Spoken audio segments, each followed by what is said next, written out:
పాడు జీవితము.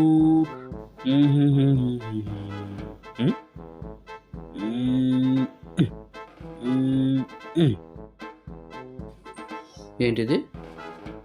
అప్పుడైపోయింది పేస్ట్. మొన్నే కదా పేస్ట్ తెచ్చింది. ఏమేవ్ పిన్ని తీసురా.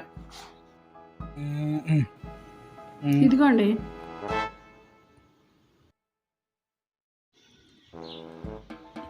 ఇంకెన్ని రోజులు వాడతారండి పేస్ట్? ఎన్ని రోజులా? పోయిన సంవత్సరం కదా తెచ్చింది పేస్ట్.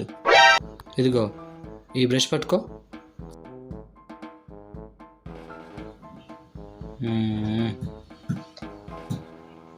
అది ఈ కొంచెం పేస్ట్ మీకు ఎలా సరిపోద్దండి? కొంచెం పేస్టా? ఆ కొంచెం పేస్ట్లో గుప్పుడు నీళ్ళు బుక్కులిస్తే ఎంత నురుగు వస్తుంది.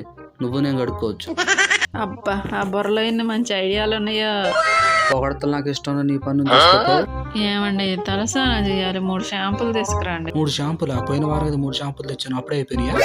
అయిపోయినాయండి. అయిపోతాయి. షాంపూలు ఉన్నాయా? పడేసావు ప్యాకెట్లు? ఒకటి ఉందండి. పోయి తీసురా. సరే, ఇదిగోండి. ఇందులో ఉంది కదా షాంపూ. మరే కట్ చేసి నీళ్ళలో గెల కొట్టి వాడుకో. ఇంత జుట్టుకి 1 షాంపూ ఎట్ట సరిపోద్ది? మరి అదే, అంతంత పొడుగు జుట్టు పెంచుకోకపోతే నాలా కట్ చేసుకోవచ్చు కదా. షాంపూ ఖర్చు ఉండదు, ఆయిల్ ఖర్చు ఉండదు, దువ్వెన ఖర్చు ఉండదు, మల్లెపూలు ఖర్చు ఉండదు. అయితే మీరు గొడుగుండి చేయించుకోండి. షాంపూ ఖర్చు ఉండదు, ఆయిల్ ఖర్చు ఉండదు, దువ్వెన ఖర్చు ఉండదు. పంచా కాదు, ప్యాంట్. ఇంట్లో సరుకులు ఏమి లేవు. టిఫిన్ ఏం చేయమంటారు? ఏమి లేవా? 6 నెలల క్రితమే కదా సరుకులు తెచ్చాను. 6 నెలల క్రితం, నిన్న కాదు. ఏమి లేవు కదా. రాత్రి అన్నం ఉంది, పులిహోర చేయమంటారా? పులిహార? మళ్ళీ పులిహార ఎందుకు? చింతపండు దండగా. నేను ఒక్కసారి మధ్యాహ్నం అన్నం తింటాను, ఆ మిగిలిన అన్నం తినేసి. మీ ఇష్టం అండి. మరి మధ్యాహ్నం వంట ఏం చేయమంటారు? నీకు చెప్పటం మర్చిపోయాను. మన ఎదురింటి పొలార కోడి మన ఇంటి ఎదురు గుడ్డు పెట్టింది.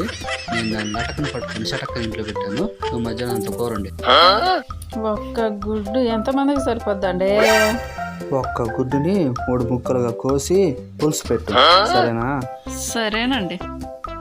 సరే, నేను అలా బయటికి వెళ్ళి వస్తాను. వచ్చేసరికి వంట చేసి పెట్టు, సరేనా? A few moments later. అమ్మో, త్వరగా తినేయాలి. మళ్ళీ నా పిసినారు మొగుడు వస్తే ప్యాకెట్ అక్కడ దాన్ని గోలు చేస్తాడు. Run. ఏంటబ్బా, నేను ఇంకా రాలేదు. అమ్మా, అయ్యా, కొయ్యా, మర్రా. ఏమైందండి? అమ్మా, అయ్య బాబాయ్, అమ్మా కొంచెం వాటర్ తీసుకురావే. అయ్యయ్యో, ఏమైందండి? బాలే తలగొడ్డు కట్టారు.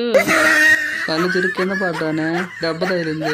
హాస్పిటల్కి వెళ్తే బిల్లు 2000 అయింది. మీరు మీ పిసినారితనం వల్ల తలకు దెబ్బ తగిలించుకున్నారు. టిఫిన్ చేసి వెళ్ళొచ్చు కదా. నువ్వు చెప్పేది నిజమేనే. నా పిసినారితనం మూలాన హాస్పిటల్లో డబ్బులు వదిలించుకున్నాను. మీరు మాత్రం నాలా పిసినారితనంగా ఉండకంటే చూసి డబ్బులు ఖర్చు చేసుకోండి, సరేనా?